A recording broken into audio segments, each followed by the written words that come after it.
살면서 친구가 없다면 참 힘들 겁니다. 저도 목사지만 목회자로 살면서 주변에 늘 접하는 사람이 장로님, 권사님, 뭐 집사님, 그리고 뭐 이런 어린아이들까지도 그냥 제가 잘 섬겨야 될 이런 관계 속에서 살다 보니까 때로는 친구가 그립기도 합니다. 때로는 정말 친구 같은 장로님, 친구 같은 권사님, 친구 같은 집사님이 있었으면 좋겠다. 그렇다면 훨씬 더 활력 있게 목회할 것 같다는 생각이 들어요. 그래서 친구처럼 좀 다가가면 도망가요. 네, 상당히 이렇게 그 목사에 대한 그 고정관념 때문에 친구 되기는 참 어려운 모양인 것 같습니다. 제가 그럴진데 여러분 정말 오늘 다루고 있는 바울이라고 하는 위대한 인물에게 친구 어떤 의미가 있을까? 제가 그런 생각을 좀 많이 해봤습니다. 예수님이 이 땅을 떠나시면서 약속하신 말씀이 있어요. 마태복음 28장 마지막 절 20절에 볼지어다 내가 세상 끝날까지 너희와 항상 함께 있겠다. 아니 주님은 가시면서 항상 함께 있게 해주시겠다고 약속하시잖아요. 이상하지 않습니까? 정말로 주님이 함께 한다는 것은 무엇을 통해서 느낄 수 있을까요? 바울 사도가요 아무도 없어도 주님을 바라보며 견뎌냈습니다. 아까 우리 패널들이 말씀하신 대로 정말 그 어려움들을 견뎌낼 수 있었던 것은 예수님이 나와 함께 하신다, 이런 믿음 때문이었고 주님이 그때그때 주시는 힘 때문에 분명히 견뎌냈어요. 그러나 주님이 함께 한다는 것을 무엇을 통해서 느낄 수 있을까? 아, 주님이 정말 나와 함께 하시는구나, 이걸 느끼게 만드는 그 힘은 뭘까요? 제가 그것을 성경에서 이렇게 찾으면서 느낀 게 있어요. 예수님이 내가 너희들에게 세상 끝날까지 항상 함께 있겠다 그러고 떠나셨는데, 그러면 주님이 내 곁에 계시다는 것을 뭘 통해서 느낄까? 그건 바로 내 옆에 나를 이해하고 격려하는 친구가 있으면 그들을 통해서 예수님을 느끼게 만드는 거예요. 아, 주님이 나를 버리지 않는구나. 이게 주님이 안 보여요. 그런데 주님이 계셨으면 좋겠다 싶은 자리에 주님 같은 따뜻한 마음 가지고 주님처럼 이해해 주는 마음 가지고 내 옆에 누군가가 있을 때, 그때 저는 아, 주님이 정말 제 곁에 계시는군요 라고 느낀다는 거죠. 바울 사도에게도 그런 친구들이 있었다는 겁니다. 예수님이 이 땅에 탄생하셨을 때 마태복음 1장 23절에 보면 이사야 선지자의 말씀을 인용하면서 임마누엘이라는 말씀을 주세요.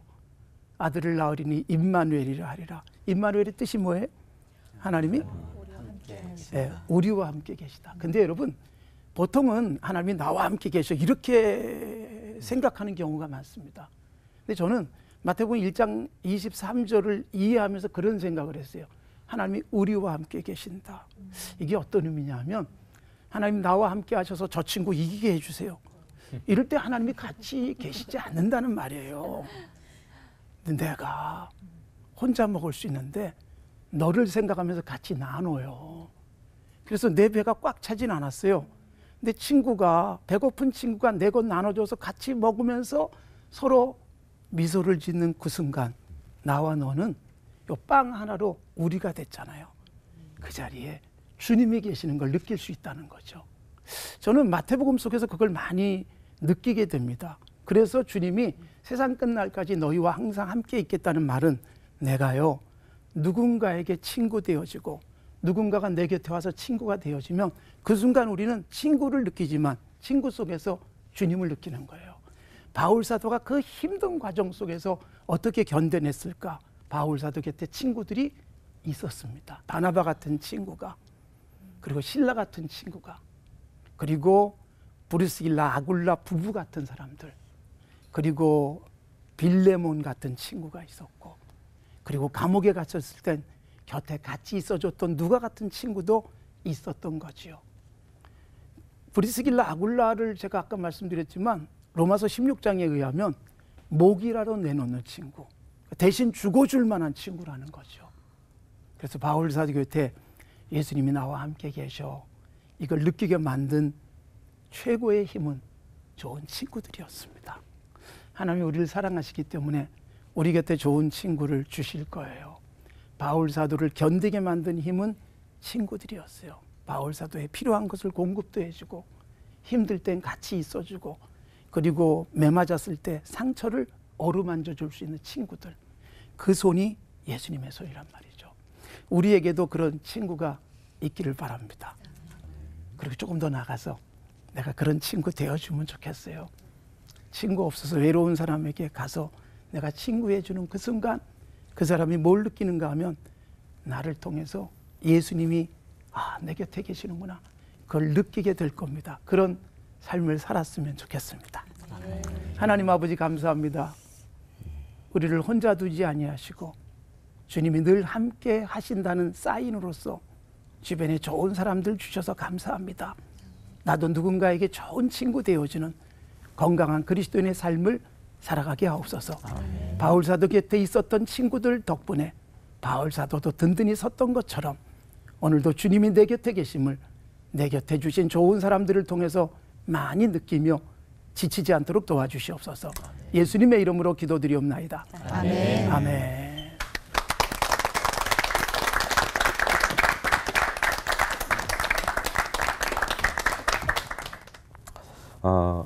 오늘 사도 바울은 굉장히 힘든 사역을 했지만은 오늘 사도 바울에게는 굉장히 많은 친구들이 그의 마지막을 지켜보는 본문이 나옵니다. 오늘 디모데후서 4장 21절 22절은 사도 바울의 마지막 서신 마지막 부분입니다. 여러분이 잘 아는 겨울 전에 너는 어서 오라, 이렇게 시작되는 낯익은 귀절이죠. 사도 바울은 이제 2차 재판을 앞두고 이제 사형 선고가 될지도 모르는 그런 불리한 상황에서 디모데에게 편지를 보냅니다. 겨울이 되기 전에 너는 어서 와라. 그러니까 이 말을 들은 디모데가 브리스길라, 아굴라 그리고 마가를 데리고 불이 나게 영적인 아버지인 또 바울을 찾으러 오지만 이미 광풍을 만나는 바람에 그들이 로마에 도착한 것은 바울이 아투와 사르비아 사형장에서 이미 사형을 당한 2달 후에나 도착을 하게 됩니다. 그런데 오늘 본문에는 바로 디모데를 보지 못했지만 그 디모데의 바울의 마지막 재판 과정과 또 마지막 죽음의 과정을 옆에서 지켜두었던 그 사람들의 명단이 나옵니다. 우블로와 부데와 리노와 글라우디아와 모든 형제가 다 내게 문안하노라. 여기 언급되어 있는 4사람이 바울의 마지막 길을 돕고 또 함께했던 친구들입니다. 바울의 마지막 서신인 디모데후서 마지막 장 4장에는 바울의 친구 명단 16명이 나옵니다. 오늘 그 중에 바울이 마지막으로 언급했던 4명 중에 부부가 나옵니다. 부데와 글라우디아입니다. 이분들은 부데는 로마의 상원의원의 아들이었습니다. 귀족 중에 귀족이었고 그 부인 글라우디아는 영국 웨일즈, 나중에 대부흥이 일어나는 영국 웨일즈의 왕의 공주였습니다. 그러니까 바울 옆에는 가난하고 힘든 자만 있었던 게 아니라 이런 특별히 로마에서 있었기 때문에 아까 언급하신 브리스길라, 로마 시민권을 가진 여자입니다. 아굴라는 유대인이고 이런 대단한 지위에 있는 사람들도 친구 중에 많이 있었습니다. 오늘 저는 이 부데와 글라우디아 이야기를 하려고 합니다. 이 부데는 잘 알려지지 않은 인물이지만은 이번에 이 프로젝트를 가지고 하다가 제가 의외의 인물을 발견했습니다. 이 부데가 이제 1차 로마 그 재판 때 원고인 유대인들이 나타나지 않으니까 이제 재판이 기각이 될 때 부데가 나서서 자기 재산과 토지를 다 몰수해도 좋으니 바울을 이제 석방해달라고 부탁을 합니다. 네로 황제가 그래서 이제 자유의 몸을 허락하죠. 그때 바울에게는 소원이 있었습니다. 그때 땅끝이라고 여기는 스페인 서바나 선교입니다. 그 서바나 선교를 물질로 후원해 주었던 것이 바로 이 부데입니다.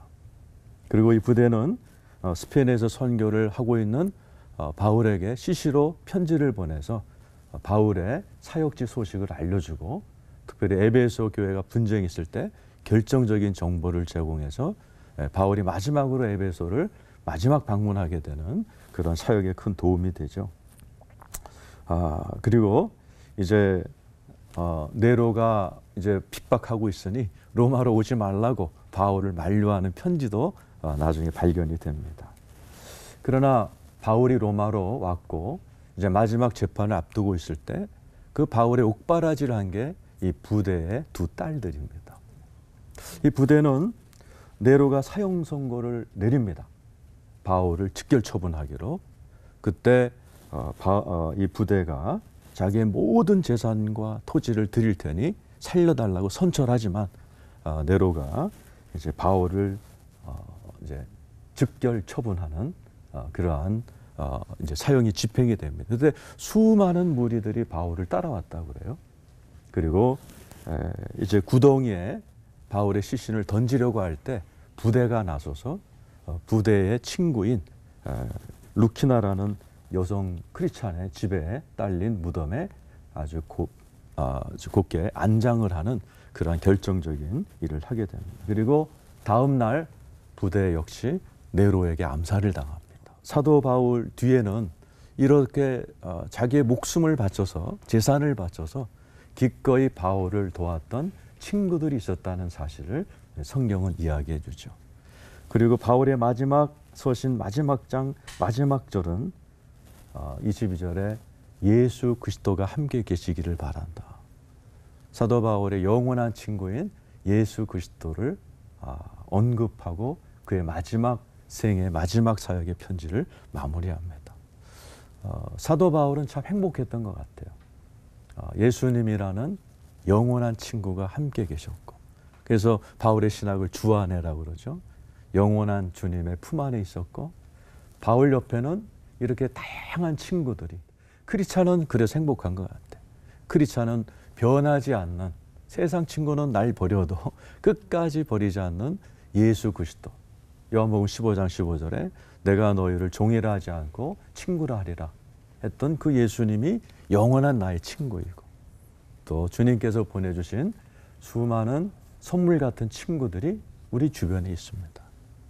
오늘 이 방송을 시청하는 시청자 여러분께서도 여러분 곁을 떠나지 않는 영원하신 예수 그리스도 나의 친구 안에서 또 하나님이 보내주신 그러한 사람 친구들, 신앙의 친구들, 그들의 위로와 기쁨을 받으면서 힘든 게 인생이지만 그들의 위로와 힘을 공급받아서 승리하는 여러분 되기를 축원합니다.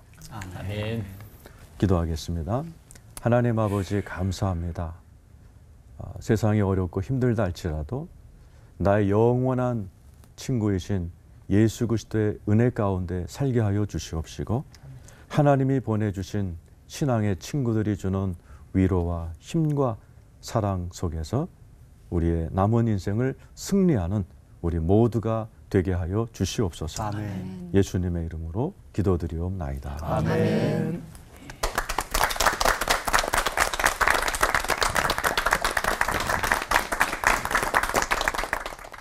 한평생 주님을 위해서 죽도록 고생하다가 이제 로마 옥중에서 얼마 안 있으면 사형언도를 받고 죽을 수밖에 없는 사도 바울이 사랑했던 믿음의 동역자 빌레몬에게 보낸 편지가 한 페이지밖에 안 되는 아주 짧은 편지가 바로 빌레몬서라고 하는 편지이죠. 앞에서 두 분 목사님 말씀하셨던 것처럼 사실 사도 바울은 그 사역을, 다양한 사역과 또 활동들을 하면서 수많은 사람들을 만났습니다. 각층의 사람들을 만나서 그 중에 한두 사람을 뽑는다는 것 자체가 사실은 불가능한 일이라고 생각이 듭니다. 그래서 나는 고민하다가 성경에 한 번만 나오는, 이 목사님도 한 번만 나오는 사람들을 소개했지만 그런 사람을 소개했으면 좋겠다. 그래서 두 사람을 소개하려고 합니다. 빌레몬과 오네시모라고 하는 사람이죠. 빌레몬에게 보낸 편지 첫 줄은 이렇게 시작합니다. 그리스도 예수를 위하여 갇힌 자 된 바울과 및 형제 디모데는 우리의 사랑을 받는 자여 동역자인 빌레몬. 빌레몬을 이렇게 소개했습니다. 빌레몬은 이 이상 가는 정보가 별로 없어요. 그러니까 아마 빌레몬이라고 하는 사람은 사도 바울이 굉장히 사랑했고 또한 사랑받았던 약간은 종들이 있었으니까 돈이 좀 있는 부자 신실한 크리스찬이라고 정의할 수 있을 것 같습니다. 두 번째 등장하는 사람은 이제 오네시모라고 하는 사람인데요.